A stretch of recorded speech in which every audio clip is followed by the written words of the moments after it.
So నాతో పాటు బాబు మోహన్ గారు ఉన్నారు, ఒకసారి మాట్లాడదాం. సార్ నమస్కారం. నమస్కారం తమ్ముడు.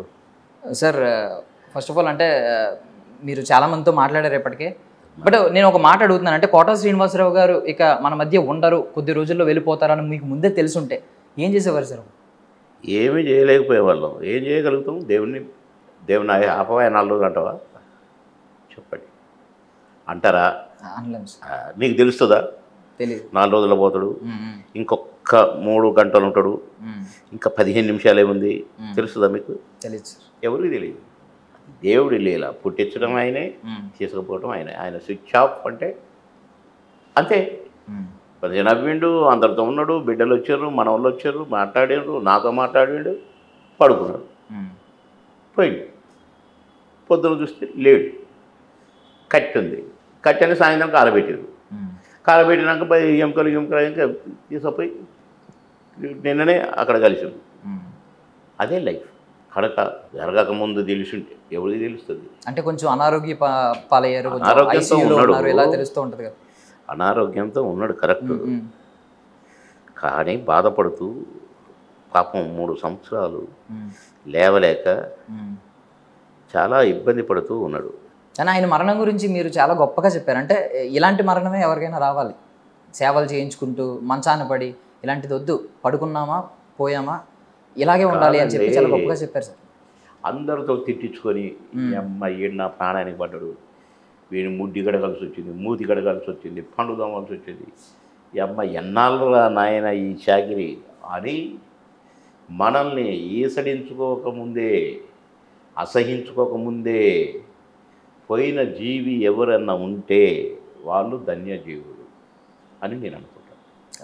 అదే కోవలో 3 ఏళ్ల నుంచి మా అన్న బాధపడినా వాళ్ళు పట్టుకొని లేపి తెల్లేసి కూర్చుంటూ కూర్చుండి కాళ్ళు నొప్పితో బాధపడ్డా, కానీ పోయేటప్పుడు మాత్రం నాతో సరదాగా మాట్లాడాడు, పిల్లలతో సరదాగా ఉన్నాడు. డే అంతా 3-4 రోజులైంది వచ్చి మనవాళ్ళు 2 కూతుర్లు అందరు ఇంటి నుండి ఉన్నారు, అందరిని చూసుకున్నాడు, కొంచెం భోజనం చేసిండు, కొంచెం పడుకున్నాడు, వెళ్ళిపోయి బాయ్ కథ.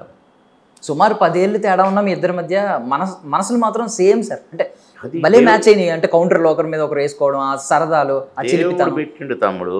దేవుడు కలిపిన జంటలం మేము. దేవుడు మాకు అలా పెట్టిండు, మమ్మల్ని అలా కలిపిండు. అసలు ఆయన ఎవరో నేనెవరో, ఆయనది వేరే ఊరు, నాది వేరే ఊరు. ఆయన విజయవాడ, నాదేమో ఇక్కడ వరంగల్, ఖమ్మం. కనుక మేమెప్పుడు కలవాల.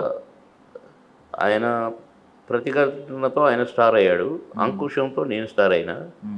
మాకు అంటే స్టార్డమ్ తెచ్చిపెట్టిన సినిమాలు, మాకు మేము క్లిక్ అయిన సినిమాలు. మా ఇద్దరి మధ్య ఈ నటనా వయస్సు 7-8 సంవత్సరాలు 10 సంవత్సరాలు ఉంటుంది గ్యాప్. ఆయన ముందు సినిమా అని 10 ఏళ్ళ తర్వాత. కనుక మాకు ఎక్కడ ఆయన ఎవరో నాకు తెలియదు, నేను ఎవరో ఆయన తెలియదు. బొబ్బిలి రాజా ఫస్ట్ కాంబినేషన్. అప్పుడు అంతకుముందు ఆయన సినిమాల్లో చూస్తున్నా కాబట్టి అహనా పెళ్ళంటే అవన్నీ ఇవన్నీ నేను ఆయన ఎవరో నాకు తెలుసు, కానీ నేను తెలియదు. నేను ఉద్యోగం చేసుకుంటున్నాను కాబట్టి ఉద్యోగం నుంచి 1వ సినిమా, 2వ సినిమా, 3వ సినిమాతో నేను హిట్ కొట్టాను. నాకు మంచి బ్రేక్ వచ్చింది. 5 రోజుల్లో 10 సినిమాలు బుక్ అయ్యాను. అంకుశం రిలీజ్ అయినాక ఓ బ్రహ్మాండంగా షూటింగ్లు జరుగుతున్నాయి. ఒక 10-20 సినిమాల తర్వాత బొబ్బిలి రాజా నాకు. కనుక ఆ సినిమా తర్వాత కూడా కొన్ని సినిమాలు చేశాము. మామగారు నుంచి ఇక మా బంధం బాగా గట్టిపడిపోయింది. ఇక మేము ఒకరిని వదిలిపెట్టి ఒకరు ఉండలేని పరిస్థితి. అసలైతే నాతో ఈక్వల్ క్యారెక్టర్ వేశాడు, నేను దన్యాను కరెక్ట్, నన్ను లాస్ట్లో దన్యాడు. అట్లా కాదు, బాగా చేసామంటే బాగా చేసాం, నువ్వు బాగా చేసావంటే నువ్వు బాగా చేసావు అనుకున్నాం. కాకపోతే అప్పటి సినిమాల్లో ఏంటంటే ఆయన ముందు ఒక 5 సార్లు 6 సార్లు తన్నినా లాస్ట్ తన్ను ఈజ్ ఈక్వల్ టు 6 తన్నుడు. అంటే మీరు రివెంజ్ తీసుకునే సీన్ ఉంటుంది సరదాగా. చాలా దానికోసం ఆడియన్స్ కూడా ఎగరగా వెయిట్ చేసేవారు. అప్పుడు దాకా ఆయన దంతున్నప్పుడు ఒక సైడ్ ఉంటారు కదా, మీరు ఎప్పుడు దంతారని వెయిట్ చేసి లాస్ట్లో తన్ని. దీని మీద ఏమన్నా సరదా సంభాషణలు జరిగేవి సార్ సెట్స్లో మీరు మాట్లాడుకునేటప్పుడు? అబ్బే అదేం లేదు, లాస్ట్ నేను తంతాను, నా టైం వస్తుంది అని చెప్పి సరదాగా అనడం అట్లా కాదు. కానీ ఎప్పుడన్నా కాలు తగిలినా లేకుంటే ఏదన్నా తగిలినా కూడా నెక్స్ట్ నేనున్నా జాగ్రత్త అనేవాడిని. అమ్మ నా కొడుకు నువ్వు కొట్టినా కొడతారు అనేవాడు. నేను కొట్టేటప్పుడు మరి ఇప్పుడు దెబ్బ తగిలితే నాకు సంబంధం లేదు, అట్లా అట్లా బ్లాక్మెయిల్ చేసేవాడిని. అట్లా మేము సరదాగానే ఉన్నాం తప్ప ఎంతమంది మాకు గొల్లాలు పెట్టినా, ఎంతమంది విడిపోవాలని చూసినా మేము విడిపోలేదు.